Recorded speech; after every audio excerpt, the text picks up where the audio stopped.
வணக்கம் நேர்களே, நான் உங்கள் ஆஸ்ட்ரோ பூர்ணா, எண்கணித ஜோதிடம் மற்றும் ஆன்மீக பரிகார ஆராய்ச்சியாளர். இன்னைக்கு நாம சிறப்பு பதிவு பார்த்துட்டு வந்துட்டு இருக்கோம். அதனுடைய வரிசையில கன்னி ராசி அன்பர்களுக்கு அங்காரகன் ஆட்சி பெறக்கூடிய நாட்கள்ல கிடைக்கக்கூடிய பலன்களை பத்தி நம்ம இன்னைக்கு தெளிவா பார்க்க போறோம்.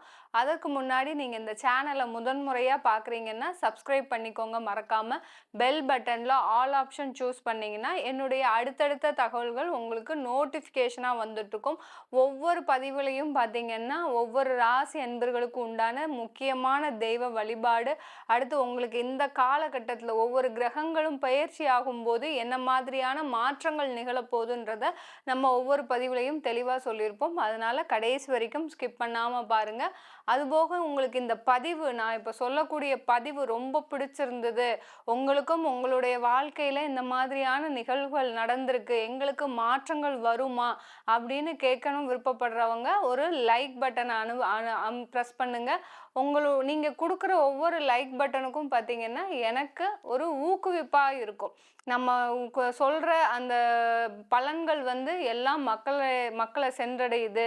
அடுத்து பார்த்தீங்கன்னா அவர்களுக்கு அந்த கோச்சார நிலவரப்படி நம்ம பலன்கள் சொல்லிக்கிட்டே வரும்போது மிகப்பெரிய மாற்றத்தை நம்ம தர முடியும் அப்படின்ற ஒரு ஊக்குவிப்பாக தான் நீங்கள் அந்த லைக்ஸ் பட்டனை எனக்கு கொடுக்குறீங்க. நன்றி மக்களே. உங்களுக்காக இந்த கன்னிராசி அன்பர்களுக்கு அங்காரகன் சொல்லக்கூடிய அந்த செவ்வாய் பகவான் ஜூன் மாதம் 1ஆம் தேதி மீன ராசியிலிருந்து மேஷ ராசிக்கு பயிற்சி ஆகிறார். மேஷ ராசியில அந்த செவ்வாய் பகவான் ஆட்சி பெற்று வராரு. ஆட்சி பெறும்போது மிகப்பெரிய உயரிய நிலையை கொடுக்க போறாருன்னு தான் சொல்லணும் எல்லா ராசி அன்பர்களுக்கும். இந்த கன்னி ராசி அன்பர்களுக்கு பார்த்தீங்கன்னா 8ஆம் இடத்துல பயிற்சி ஆகிறார். இந்த கன்னி ராசி அன்பர்கள் கொஞ்சம் ஒரு ஜாக்கிரதையா இருக்க வேண்டிய நேரமும் கூட இந்த காலகட்டத்தில் கன்னி ராசி அன்பர்களுக்கு அந்த செவ்வாய் பகவான் ஆட்சி பெறும்போது இந்த காலகட்டம் ஒரு சிறப்பு வாய்ந்தது. ஏன் அந்த மாதிரியான ஒரு சிறப்பு வாய்ந்தது அப்படின்னு நம்ம பார்க்கும்போது, இந்த தமிழ் வருடத்துல குரோதி வருடத்துல இந்த ஆண்டுல பார்த்தீங்கன்னா செவ்வாய் பகவான் தான் அரசனாக கூடியவர். அரசனே பார்த்தீங்கன்னா உங்களுக்கு ஆட்சி செய்கின்ற நேரம் இப்போ இந்த 45 நாட்கள் ஜூலை 12 வரை இந்த மேஷ ராசியில் செவ்வாய் பகவான் சஞ்சரிக்கிறார். இப்படி இருக்கும்போது அந்த அரசனே ஆட்சி பெறும்போது அந்த மக்கள் எல்லோருமே நன்மையை பெறக்கூடிய ஒரு நேரமாக தான் இருக்க போகுது இந்த செவ்வாய் பகவான் பெயர்ச்சி ஆகும்போது. இந்த கன்னிராசி அன்பர்களுக்கு ஒரு பக்கம் ஒரு விதமான ஒரு வாழ்க்கை போயிட்டு இருக்கு. அவங்களாலேயே அதை நிர்ணயிக்க முடியல. நம்ம எதற்காக வாழ்றோம், நம்ம எதனால இப்படி இருந்துட்டு இருக்கிறோம் அப்படின்னு ஒரு பக்கம் கன்னிராசி அன்பர்களுக்கு அவர்களுடைய வாழ்க்கை நிர்ணயிக்க முடியாத ஒரு சூழ்நிலையில போயிட்டு இருக்கு. இன்னொரு பக்கம் பார்த்தீங்கன்னா கன்னிராசி அன்பர்கள் மிக அதிகமான ஒரு லாபத்தோடு ஒரு மகிழ்ச்சியோடு, அடுத்து பார்த்தீங்கன்னா யாருக்கு பணம் சேரணுமோ அவர்களுக்கு தான் போய் சேருது, எங்களை மாதிரியான ஆட்களுக்கு யாருக்குமே வரமாட்டேங்குது அப்படின்னு சொல்லக்கூடிய அளவிற்கு பணம் சேருகிற இடத்துலயே பணம் சேர்ந்துட்டு இருக்கு, எங்களுக்கும் வரமாட்டேங்குது அப்படின்னு சொல்லிட்டு இருக்கிற அன்பர்களுக்கும் இந்த செவ்வாய் பயிற்சி ஒரு முக்கியமான ஒரு தகவலாக தான் இருக்க போது. கடைசி வரைக்கும் ஸ்கிப் பண்ணாம பாருங்க. கன்னிராசி அன்பர்களுக்கு ராசியிலேயே அந்த கேது பகவான் இருக்கிறதுனால கிட்டத்தட்ட 1.5 வருடங்களாக மிகுந்த மன உளைச்சலில் இருக்கக்கூடிய அன்பர்கள் எல்லோருக்குமே பார்த்தீங்கன்னா தொழில சிக்கல், நஷ்டங்கள், அடுத்து அந்த தொழில இன்னமே நம்ம நடத்த முடியுமா, அந்த அளவுக்கு நம்ம தொழிலில் பெரிய வளர்ச்சி அடைஞ்சிருவோமா அப்படின்னு நினைக்கக்கூடிய அளவிற்கு இவர்களுக்கு தொழிலில் மிகப்பெரிய லாபங்கள் எதுவும் இல்லைன்னு தான் சொல்லணும். சில பேருக்கு லாபங்கள் அதிகமாக இருக்கு, ஆனாலும் அந்த தொழில் பார்த்தீங்கன்னா அவர்களுக்கு கரெக்டான இடத்துல போய் ரீச் ஆக மாட்டேங்குது.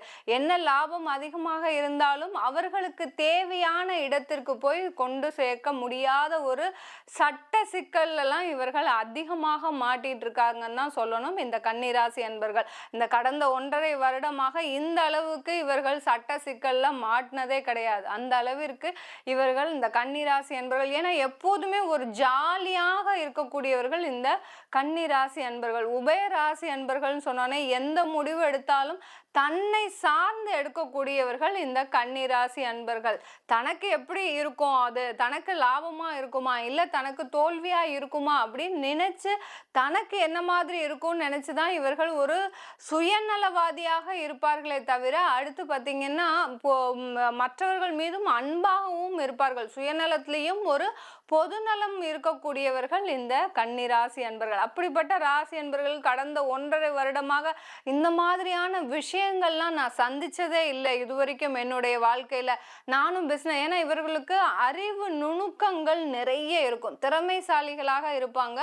ஆனாலும் சில இடத்துல இவர்கள் இந்த மாதிரி ஒரு மதிமயங்கிய நிலைன்னு சொல்லக்கூடிய அளவிற்கு இந்த கன்னிராசி அன்பர்கள் கடந்த 1.5 வருடங்களாக சில இடர்பாடுகளை சந்திச்சு வந்துட்டு இருக்காங்கன்னு தான் சொல்லணும் இந்த கன்னிராசி அன்பர்களுக்கு. இப்போ இவர்களுக்கு இந்த செவ்வாய் பகவான் யாரு அப்படின்னு நம்ம பார்த்தோம்னா இவர்களுடைய முயற்சி ஸ்தானாதிபதியும் அடுத்து அஷ்டம ஸ்தானாதிபதியும் கூட. அந்த செவ்வாய் பகவான் முயற்சியில ஒரு விடாப்பிடியா முயற்சி எடுக்கிறாங்கன்னா இது இந்த கன்னிராசி அன்பர்கள். அந்த அளவிற்கு இவர்களுக்கு தைரியம் இருக்கும். ஏன் அவர்களுக்கு அந்த முயற்சி ஸ்தானத்திற்குரியவர் அந்த செவ்வாய் பகவான். அவ்வளோ ஒரு தன்னம்பிக்கையோடும் தைரியத்தோடும், எப்படி ஒரு ஃபீனிக்ஸ் பறவை தீக்குள்ளே விழுந்தாலும் திரும்ப திரும்ப உயிர் பெற்று வருதோ அந்த மாதிரி தான் இவர்களுடைய வாழ்க்கையும் பார்த்தீங்கன்னா எத்தனை வாட்டி அழிஞ்சாலும் திரும்ப திரும்ப எழுந்து நின்று தன்னால சாதிக்க முடியும்னு நிற்கக்கூடியவர்கள் இந்த கன்னிராசி அன்பர்கள். உங்களுடைய தன்னம்பிக்கை நிறைவேறக்கூடிய காலமாக தான் இந்த 40 நாட்கள் இருக்க போகுது. 45 நாட்கள் கிட்டத்தட்ட சொல்லலாம். இந்த 45 நாட்கள்ல நீங்க செய்ய வேண்டிய ஒரே ஒரு முயற்சி பார்த்தீங்கன்னா உங்களுடைய முயற்சி மட்டுமே. நீங்க செய்ய வேண்டிய வேலை உங்களுடைய, எப்போதுமே நீங்க விடாமுயற்சி பண்ணிட்டு இருக்கிறீங்க, அதே விடாமுயற்சியை செஞ்சுக்கிட்டே இருங்க. உங்களுக்கு இந்த காலகட்டத்துல திடீர் அதிர்ஷ்டங்கள், ஏன்னா அந்த அஷ்டமஸ்தானத்துல அவர் ஆட்சி பெற்று வராரு. அதுவும் இந்த குரோதி வருடத்துல அரசனாக கூடியவர் ஆட்சி பெறும்போது உங்களுக்கும் தசாபுத்தி நல்லா இருக்கும் போது அந்த அரசனாக கூடியவர் திடீர் அதிர்ஷ்டங்களை கொண்டு சேர்ப்பதற்கு ஒரு சிறந்த கிரகமாக தான் இருக்க போகிறார் இந்த கன்னிராசி அன்பர்களுக்கு. அங்கே இருந்து செவ்வாய் பகவான் மேஷ ராசியிலிருந்து கன்னிராசி அன்பர்களுக்கு லாபஸ்தானத்தை பார்வையிடுகிறார். இது ஒரு முக்கியமான ஒரு இடம்.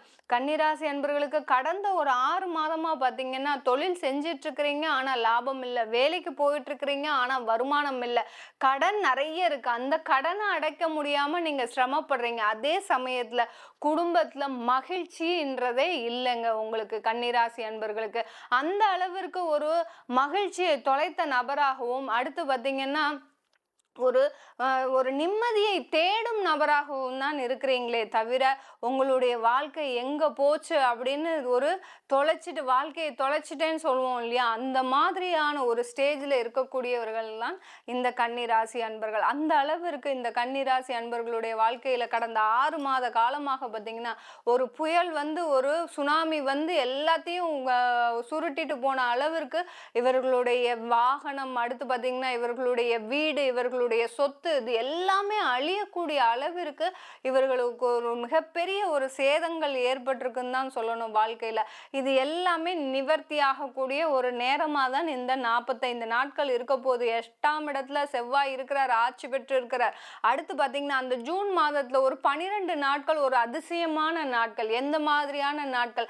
அந்த 12 நாட்கள் ஒரு விரைவா நடக்க போகுது உங்களுக்கு. அதாவது உங்களுடைய பாக்யஸ்தானத்துல சூரியன், புதன், குரு, சுக்கிரன் இந்த 4 கிரகங்களும் சேர்ந்து ஒரே இடத்துல இருக்கும்போது மிக பெரிய அற்புதமான ஒரு வளர்ச்சியை கொடுப்பதற்கு இந்த கன்னிராசி அன்பர்களுக்கு மட்டும்தான் இந்த பாக்கியத்தை கொடுத்திருக்கிறார் கடவுள். அதனால இந்த வாய்ப்பை நீங்க பயன்படுத்தினீங்கன்னா வேலையில இல்லாதவங்களுக்கு கூட வேலை உடனே கிடைப்பதற்கு ஒரு சிறந்த ஒரு நேரமாக தான் இருக்க போகுது. கடந்த ஒரு 6 மாத காலமாக உங்களுக்கு வேலை இல்லை, நல்லா தெரியுது. என்ன பண்றது, அடுத்து நம்ம எப்படி இஎம்ஐ கட்ட போறோம்? ஏன்னா உங்களுடைய சேமிப்பாகப்பட்டது கரைஞ்சு போயாச்சு. ஒரு வருடத்திற்கு ஒரு சேமிப்பு வச்சிருந்தீங்க, இப்ப 6 மாத காலமாக அந்த வேலை இல்லை. அப்படி இருக்கும்போது அந்த சேமிப்பு உங்களுக்கு கரைஞ்சு போயாச்சு. இனிமே நான் அடுத்து என்ன பண்ண போறேன், எனக்கு இந்த ஜூன் மாசம் வேலை கிடைச்சாதான் என்னுடைய லைஃபையே ரன் பண்ண முடியும், இல்லாட்டி என்னோட லைஃபை ரன் பண்ண முடியாது அப்படின்னு சொல்லக்கூடிய அளவிற்கு வேலையில பாத்தீங்கன்னா மிக சிறந்த ஒரு கெடுபிடியில இருக்கிறீங்க. இந்த மாதிரியான ஒரு கெடுபிடியான டைம் உங்களுக்கு எப்போதுமே இருந்ததில்லை கன்னிராசி அன்பர்களுக்கு. ஏன்னா அவ்வளோ ஒரு நண்பர்களோட ஜாலியா மகிழ்ச்சியா சுற்றி திரிந்த உங்களுடைய வாழ்க்கையாகப்பட்டது ஒரு சோகத்தில் மூழ்கும் அளவிற்கு ஒரு 1.5 வருடங்களாக மிகுந்த நெருக்கடியில சந்திச்சிட்டு இருக்கிற இந்த கன்னிராசி அன்பர்களுக்கு திடீர் யோகங்களும் திடீர் அதிர்ஷ்டங்களும் அதிகமான ஒரு பண வரவுகளும் ஏற்படக்கூடிய ஒரு சிறந்த நாட்களாக தான் இந்த 45 நாட்கள் இருக்க போகுது. கன்னிராசி அன்பர்களே, எந்த ஒரு வாய்ப்பையுமே நழுவ விட்டுறாதீங்க. இப்ப வரக்கூடிய ஒவ்வொரு வாய்ப்பையும் பார்த்தீங்கன்னா பயன்படுத்தணும். தொழிலா இருந்தாலும் சரி, எங்கேயோ இருந்த ஆர்டர் வரும் உங்களுக்கு ஆன்லைன்ல. ஆனா அந்த ஆன்லைன்ல வரக்கூடிய ஆர்டரை பயன்படுத்தி நீங்க எப்படியாவது அந்த மெட்டீரியலை ரீச் பண்ணிட்டீங்கன்னா அதனால உங்களுக்கு கிடைக்கக்கூடிய ஆர்டர்கள் பார்த்தீங்கன்னா வாய்ப்புகள் பார்த்தீங்கன்னா அதிகமாக இருக்கக்கூடிய ஒரு நேரமாக தான் இருக்கும். இந்த காலகட்டத்தில் அந்த செவ்வாய் பகவான் பார்த்தீங்கன்னா உங்களுடைய குடும்பஸ்தானத்தை பார்க்கிறார். குடும்பத்துல ஏற்கனவே பிரிஞ்சு டைவர்ஸ் ஆன தம்பதியர்களுக்கு பார்த்தீங்கன்னா உங்களுக்கு திரும்ப சேரக்கூடிய ஒரு நேரம் வரப்போகுது. அதே சமயத்துல மறுமணம் நடக்கக்கூடிய ஒரு வாய்ப்பாகவும் இருக்கும்.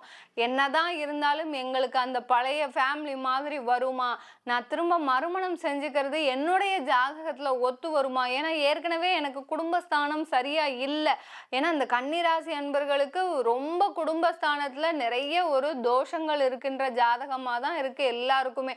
அப்படி இருக்கும்போது நான் மறுமணம் செய்வதற்கு ஒரு தகுதியான ஆளா இருப்பனா அப்படின்னு நினைக்கக்கூடியவர்கள் கண்டிப்பா உங்க ஜாதகத்தை நீங்க ஆய்வு செய்துக்கிறது பெட்டர். ஏன்னா இன்னொரு ஃபேமிலின்னு வரும்போது அதுலயும் இதே மாதிரியான ஒரு பிரச்சனைகள் இருந்ததுன்னா மிகப்பெரிய ஒரு மன வருத்தத்தை சந்திக்கின்ற நேரமாக தான் இருக்கும். அதனால உங்களுடைய மறுமணம் செய்பவர்களுக்கு மட்டும் திரும்பவும் நீங்க ஒரு வாட்டி ஒரு ஜாதகத்தை பார்த்துக்கிட்டீங்கன்னா உங்களுக்கு ஒரு தெளிவான ஒரு கருத்து கிடைக்கும். அடுத்து இந்த கன்னி ராசி அன்பர்களுக்கு வெளிநாட்டுல இருக்கிறவங்க, முக்கியமா வெளிநாட்டுல இருக்கிறவங்களுக்கு அங்க உங்களுக்கு ஒரு பிளேஸ் சேஞ்ச் ஆகக்கூடிய நேரம், இடமாற்றம் ஏற்படக்கூடிய நேரம்.